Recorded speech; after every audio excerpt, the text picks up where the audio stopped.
Hello everybody, this is Piefrenzy from Team This Round. Today, back some more StarCraft 2 replays. This time, it is going to be the finals of the GIGABYTE NVIDIA Invitational, shortened to GNI, specified between, well, this guy, CreatorPrime, the red Protoss, spawning in the top left, on the map, Ohana, and in the bottom right, his opponent for the finals of the GIGABYTE NVIDIA, whatever, invitational, AcerNerchio.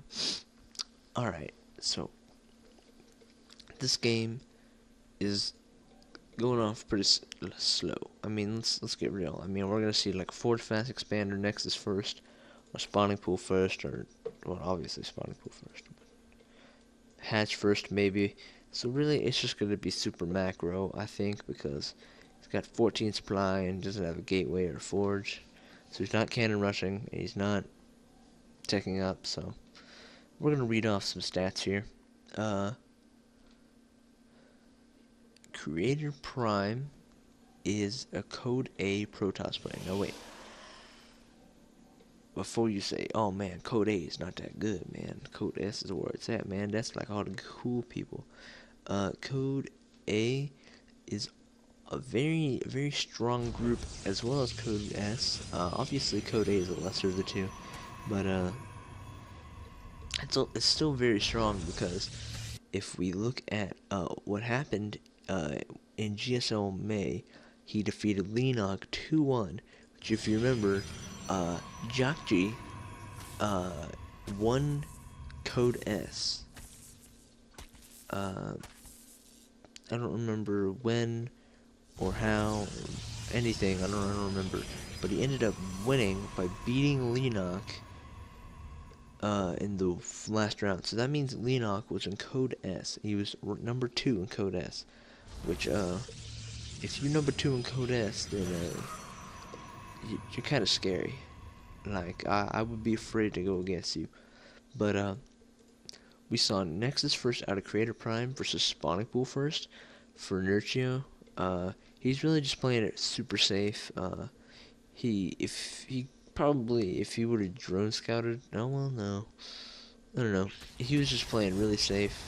He knew there was always a possibility of some kind of shenanigans, but since he knows he took his second base way later than his Protoss opponent, he's gonna go ahead and take a fast third, because he knows that no like real devastating units are gonna come and kill him right away, because, well, he can only make one zealot at a time, and he has 6 Zerglings, and 1 zealot versus 6 Zerglings is probably not the best. But yeah, we do not see any gas yet out of Nerchio, but we do see gas out of his Protoss opponent, because, well, you know, Protoss like gas, because, well, they eat it and they sniff it, and but they don't inject it, because don't do drugs, kids. But Nerchio's actually deciding to try and kill these rocks and the zealot, which he actually CreatorPrime lost, but it was 2 Zerglings for 1 zealot, which is 50 minerals advantage for our Zerg player. But he's lost 1 drone, so that's even. But he's actually starting to kill these rocks, which could either be good or bad. The reason I say that is because, well, these rocks now have a lower HP. If he wants to secure his third, he can do it much easier now. Although, really, the Protoss army would hang out here to defend both. But it also opens a counterattack path for the Zerglings, or just for the Zerg player in general. Sorry, I had to reposition myself in my chair. But we see 2 gas on the way for Nerchio, because he figured, well, I should probably get gas, probably get metabolic boost. It's about 7 minutes in. Metabolic boost is an okay upgrade. But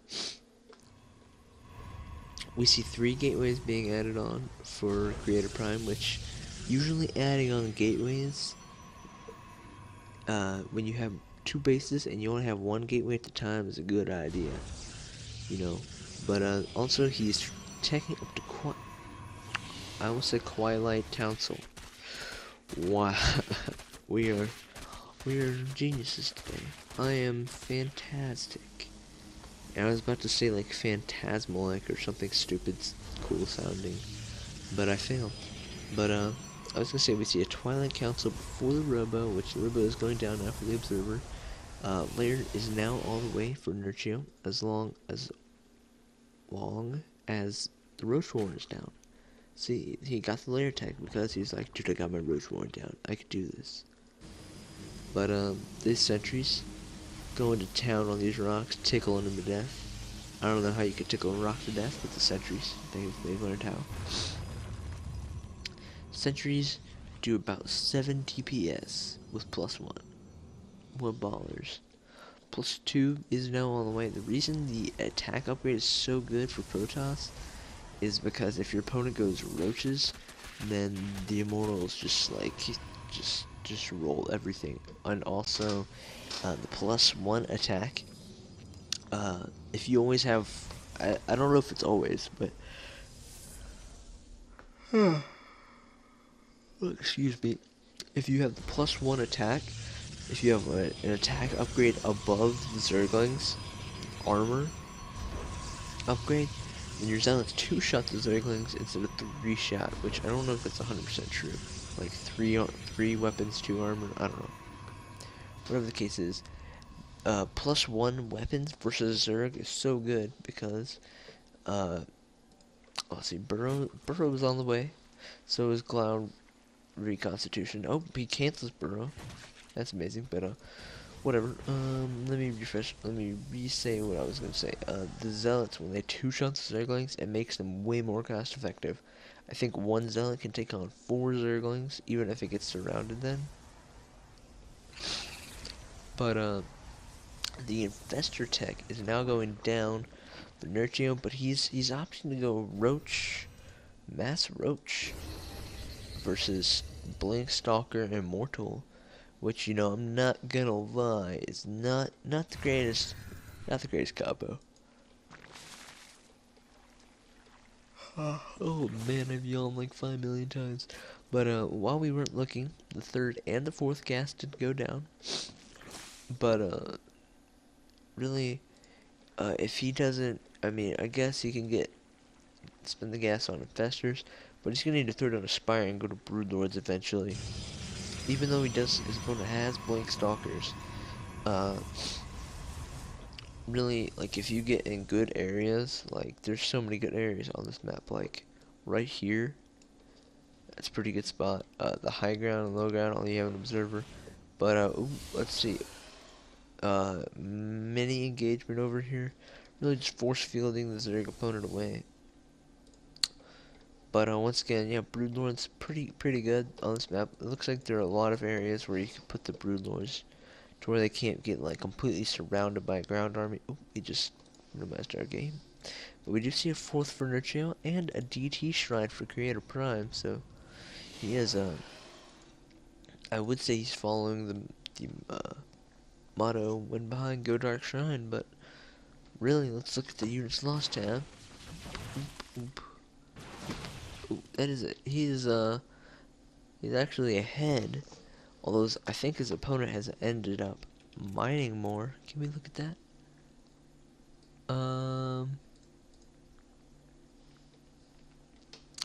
You might have. Can't really tell, but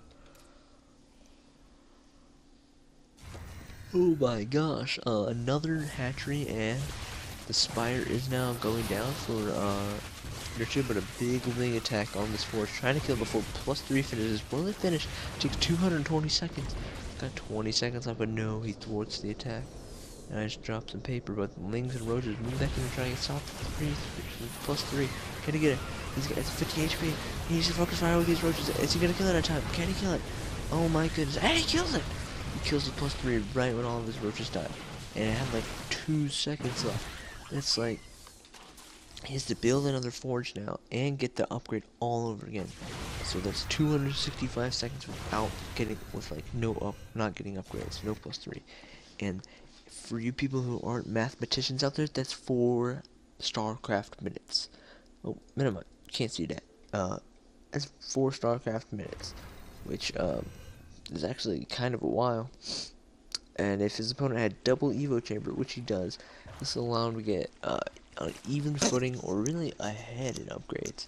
Because by the time this finishes, his opponent will have about a 45-second window to attack, but he's a big engagement up here. The Roaches just getting roasted by the plus 60 damage from Immortals and the plus 16 from the Stalkers. Like, it's so strong. Like, these Infestors didn't get the grades to fungals. I mean, like, look at these units.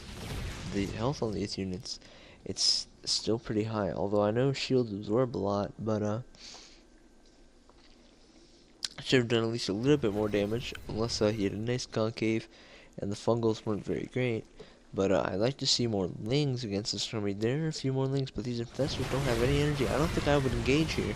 Why is enough for a couple Infested Terran, maybe one Fungal Growth? And we see the Fungal Growth.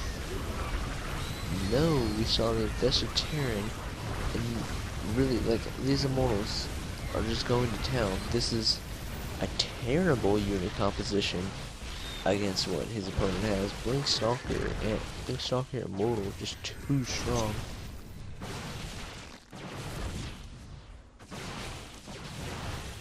Oh my. Looks like the Zerg's player, I would say still has a supply lead, but he doesn't, because, well, he lost his whole army and his opponent still has his whole army. But on the meantime, CreatorPrime is taking third in the background because, you know, he wanted to. South Team weapon, they do not have charge, sadly. Their life is for iron, but they don't have charge. A lot of more Zerglings on the way, but here we go. We see another attack. Nice force field to prevent some of the units from hitting, especially the Zerglings. Trying to take out a few guys over here, but making Infested Terran, I guess, wall. But the Infestors are left out in the open. No burrow. These few Roaches chasing down these few Stalkers, but look at this massive death. The Blink Stalker Immortal will wreck these Roaches like nothing, no business, because, well, can't really do much. Mortals are a very, very strong unit.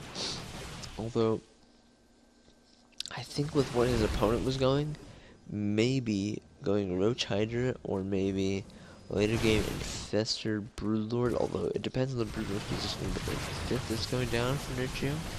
And this is just CreatorPrime's game to win.